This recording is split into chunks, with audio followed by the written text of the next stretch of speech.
ಬೊಂಬಾಟ್ ಅಡುಗೆಗೆ ಸ್ವಾಗತ.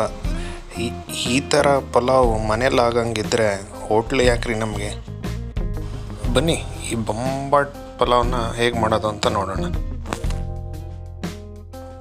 2 ಸಣ್ಣದಾಗಿ ಹೆಚ್ಕೊಂಡಿರೋ ಟೊಮೆಟೊ ಇಟ್ಕೊಂಡಿದ್ದೀನಿ. 1 ಈರುಳ್ಳಿ ಸಣ್ಣದಾಗಿ ಹೆಚ್ಕೊಂಡಿದ್ದೀವಿ. ಅರ್ಧ ಕಪ್ಪು ಬಟಾಣಿ ತೊಗೊಂಡಿದ್ದೀವಿ, ಹಸಿ ಬಟಾಣಿ. ಅರ್ಧ ಕಪ್ಪು ಕ್ಯಾರೆಟು ಸಣ್ಣದಾಗಿ ಹೆಚ್ಕೊಂಡಿದ್ದೀವಿ. ಅರ್ಧ ಕಪ್ಪು ಬೀನ್ಸು ಸಣ್ಣದಾಗಿ ಹೆಚ್ಕೊಂಡಿದ್ದೀವಿ. ಎಣ್ಣೆ 5 ರಿಂದ 6 ಟೀ ಸ್ಪೂನು. 1 ಟೀ ಸ್ಪೂನು ಶುಂಠಿ ಬೆಳ್ಳುಳ್ಳಿ ಪೇಸ್ಟು.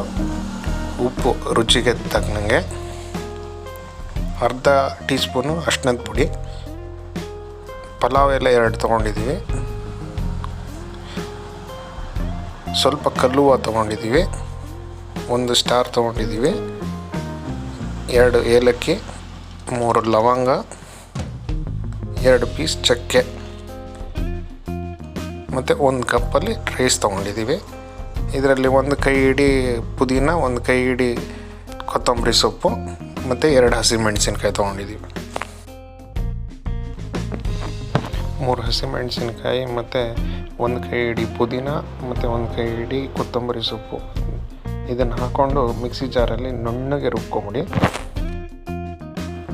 ಕುಕ್ಕರಲ್ಲಿ 3 ರಿಂದ 4 ಟೀ ಸ್ಪೂನು ಎಣ್ಣೆನ ಹಾಕೊಳ್ಳೋಣ. ಎಣ್ಣೆ ಕಾದ್ಮೇಲೆ ಇದಕ್ಕೆ 2 ಪಲಾವ್ ಎಲೆ ಹಾಕೊಳ್ಳೋಣ.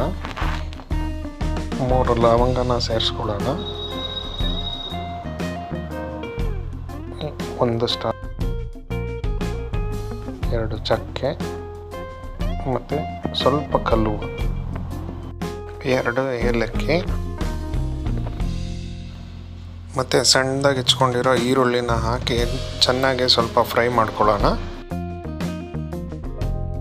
ಈ ಈರುಳ್ಳಿ ಮೃದುವಾದರೆ ಸಾಕು, ಏನು ಕಂದು ಬಣ್ಣ ಬರೋದೇನು ಕಾಯೋದೇನೇ ಬೇಡ.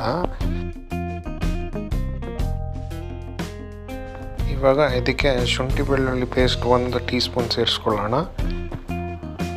ಇದನ್ನು ಚೆನ್ನಾಗಿ ಹುರ್ಕೋಬೇಕಾಗುತ್ತೆ. ಈ ಹಸಿ ವಾಸನೆ ಹೋಗೋವರೆಗೂ ಚೆನ್ನಾಗಿ ಫ್ರೈ ಮಾಡ್ಕೊಳ್ಳಿ. ಇವಾಗ ಇದನ್ನು ನಾವು 3 ರಿಂದ 4 ನಿಮಿಷ ಹುರ್ಕೊಂಡಿದ್ದೀವಿ. ಇದಕ್ಕೆ 1 ಸಣ್ಣದಾಗಿ ಹೆಚ್ಕೊಂಡಿರೋ ಟೊಮ್ಯಾಟೋನ ಸೇರಿಸ್ಕೊಳ್ಳೋಣ. ಇವಾಗ ಅದರ ಜೊತೆ ಇದು ರುಬ್ಕೊಂಡಿರೋ ಅಂಥ ಮಸಾಲಾನ ಸೇರಿಸ್ಕೊಳ್ಳೋಣ.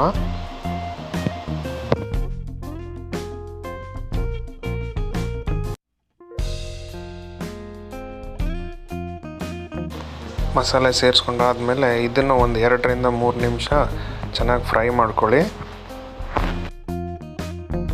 3 ರಿಂದ 4 ನಿಮಿಷ ಹುರ್ಕೊಂಡಿದ್ದೀವಿ. ಇದಾದ ನಂತರ ಇದಕ್ಕೆ ಅರ್ಧ ಟೀ ಸ್ಪೂನ್ ಅರಿಶಿಣದ ಪುಡಿ ಹಾಕ್ಕೊಂಡಿದ್ದೀವಿ. ಸಣ್ಣದಾಗಿ ಹೆಚ್ಕೊಂಡಿರೋ ಅಂಥ ಬೀನ್ಸ್ ಹಾಕ್ಕೊಂಡಿದ್ದೀವಿ. ಅರ್ಧ ಕಪ್ ಹಸಿ ಬಟಾಣಿ ಹಾಕ್ಕೊಂಡಿದ್ದೀನಿ. ಅರ್ಧ ಕಪ್ಪು ಕ್ಯಾರೆಟ್ ಸಣ್ಣದಾಗಿ ಹೆಚ್ಕೊಂಡಿರೋ ಅಂಥದ್ದು. ಇದನ್ನು ಚೆನ್ನಾಗಿ ಮಿಕ್ಸ್ ಮಾಡ್ಕೊಳ್ಳಿ.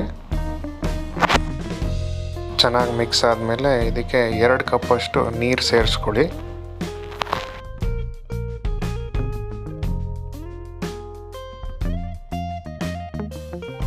ನೀರಾದಮೇಲೆ ರುಚಿಗೆ ತಕ್ಕಷ್ಟು ಉಪ್ಪಾದಮೇಲೆ ಚೆನ್ನಾಗಿ ಒಂದ್ಸಲ ಮಿಕ್ಸ್ ಮಾಡಿಕೊಂಡು ಇದಕ್ಕೆ ನಾವು ರೈಸ್ ಸೇರಿಸ್ಕೊಳ್ಳೋಣ. ಈ ರೈಸ್ ಏನು ನೆನೆ ಇಕ್ಬೇಕು ಅಂತ ಏನಿಲ್ಲ.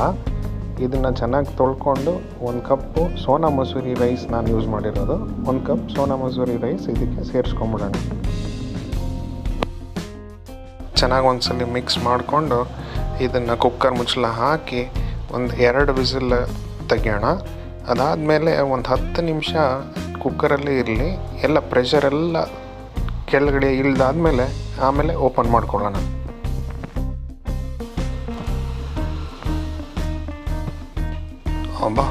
ಬೊಂಬಾಟ್ ಪಲಾವ್ ರೆಡಿಯಾಗಿದೆ. ನೀವೇ ನೋಡ್ತಾ ಇದ್ದೀರಲ್ಲ, ಉದುರಿ ಆಗಿ ಎಷ್ಟು ಚೆನ್ನಾಗಿ ಬಂದಿದೆ. ನೀವು ಒಂದ್ಸಲಿ ಮನೆಯಲ್ಲಿ ಇದೇ ಥರ ಅಳತೆಯಲ್ಲಿ ಒಂದ್ಸಲಿ ಟ್ರೈ ಮಾಡಿ ನೋಡಿ. ಈ ಥರ ಪಲಾವ್ ಮನೇಲಿ ಒಂದ್ಸಲಿ ಮಾಡಿಕೊಂಡ್ರೆ ಇನ್ನು ಹೋಟ್ಲ್ ಯಾಕೆ ನಮಗೆ. ಈ ವಿಡಿಯೋ ನಿಮಗೆ ಇಷ್ಟ ಆಗಿದ್ದರೆ ಲೈಕ್, ಶೇರ್, ಕಮೆಂಟ್, ಸಬ್ಸ್ಕ್ರೈಬ್ ಮಾಡೋದನ್ನು ಮರಿಬೇಡಿ. ಆ ಪಕ್ಕದಲ್ಲಿರೋ ಬೆಲ್ ಐಕಾನ್ನು ಒಂದ್ಸಲಿ ಬಡಿದ್ಬಿಡಿ. Thank you. See you in another great video.